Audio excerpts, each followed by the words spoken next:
And the clerk waved him off because he knew me. I'm looking like, what the hell going on? And he shot the clerk.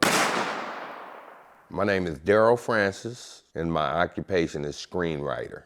My nickname, my family name, and my neighborhood name is Baby Frenchie. My daddy was Big Frenchie. What was it like growing up in the crack era?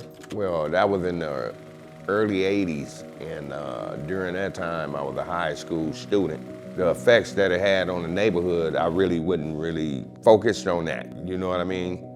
But when the crack came into my home and under my roof, you know what I mean? I seen the effects that it had on my sisters and my brothers and myself.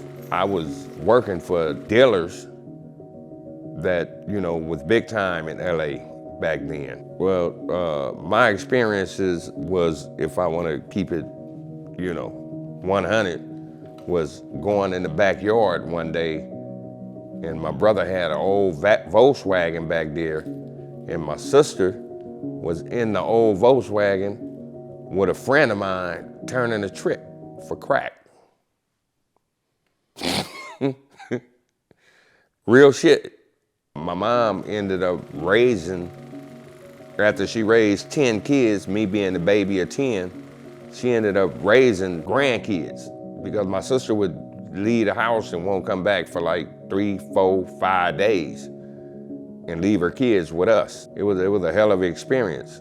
And if I didn't go to prison when I did in 1986 for a murder I didn't commit, I'd probably be dead right now. Well, I was on my way to the burger stand, and I was walking down Broadway going toward Gage, if you know LA. I heard a whistle, and I turned around. It was a guy from the neighborhood that I really didn't associate with. We was just friends, but not like everyday friends. You know what I mean? It was just somebody that I was familiar with in the neighborhood.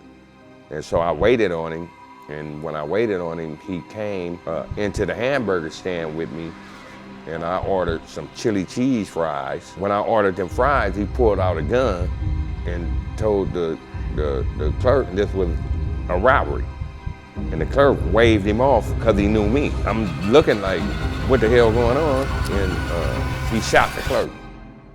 It was like I had an out-of-body experience, because it was like I was up on the roof looking down on us, and he jumped on top of the counter to get the money out the cash register. The guy laying behind the counter, and when he got the money, he jumped off the counter and he bumped into me.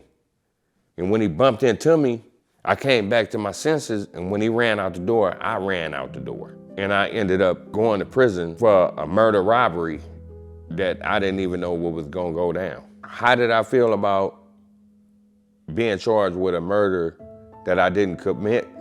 I felt like it was an injustice. I felt like because he was a year younger than me and I was older, and he told them, the police, that I planned the whole thing when they caught him doing another robbery. So when I was booked for a murder that I didn't commit, I had a lot of animosity towards the system, because they just wanted to lock me up. You know what I mean? And what I said and my side of the story didn't really mean nothing to them. In prison, what sparked my interest in writing screenplays is I've always been a storyteller. Screenplays and screenwriters are storytellers, but the stories that I write is reality. I always had a comedy side of me. I always had a comedy side of me, to where I was always the one to be able to make people laugh. Even in junior high school and high school, they called me the class clown. So I wrote a short story called Tow Truck. And when I wrote that story, it was 12 pages. I've never written a screenplay in my life, but I said, I'm gonna take this little short story and make a movie out of it. And that's what I did. In 2006, I was released from prison after 20 years. What I did with them screenplays after I was released from prison I moved with my sister and my brother-in-law in North Hollywood, and it just so happened that 2 doors down was a literary manager, Danny Sherman. I met his wife first, and his wife told me that he managed writers. And it took me about 2 weeks to catch up with him, but when I finally caught up with him, I asked him about the ins and outs and how you go about, selling a screenplay. And he asked me if I wrote a screenplay. I said, yeah, it's called Tow Truck. I gave him the first 20 pages, and when he read the first 20 pages, he fell in love with it. 8 months later, I sold the screenplay for $100,000. I have a documentary that's been done on my life story, and it's just been velvet ever since. The best advice that I give someone that's going through hard times, put a value on your life and know that there's no limitation.